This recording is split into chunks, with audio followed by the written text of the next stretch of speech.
What's up for October? Some great moon and planet pairings, a mission to a metal-rich world, and a partial eclipse of the sun. On October 2nd, the moon rises a couple of hours after sunset, appearing super close to the Pleiades star cluster. Look for them low in the east after around 10 p.m. They travel across the sky together that night, leaving another opportunity to see them the following morning.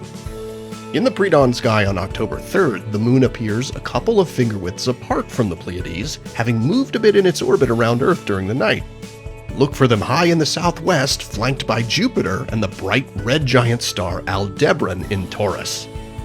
On October 10th, look for Venus in the east before sunrise, accompanied by a slim crescent moon. And in between them, the bright heart of Leo the Lion, bluish-white star Regulus.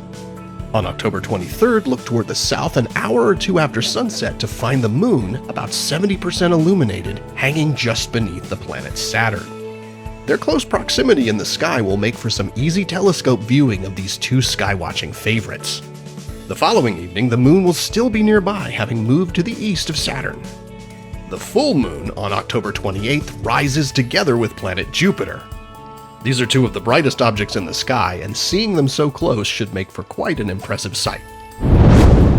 When you gaze up at Venus, or Mars, Mercury, or even at Earth beneath your feet, do you ever wonder how these planets formed out of stardust? That's how planetary scientists think too. And this month, NASA's launching a spacecraft to seek insights into how the terrestrial planets developed. NASA's Psyche spacecraft is planned to launch in October on its multi-year journey to an asteroid of the same name. It's the first mission to a metal-rich asteroid, which could be part of the interior of a planetesimal, a building block of a rocky planet. Asteroid Psyche could also turn out to be a different kind of iron-rich object that's not been seen before. Whatever its story turns out to be, it's hoped the mission might show us how Earth's core and the cores of other terrestrial planets came to be. On October 14th, skywatchers in the Americas will have an opportunity to see a special type of solar eclipse called an annular eclipse.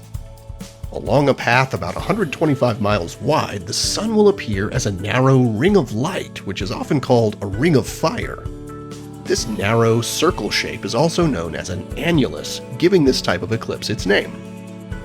Solar eclipses happen when the moon comes between Earth and the sun and covers at least part of the sun in the sky.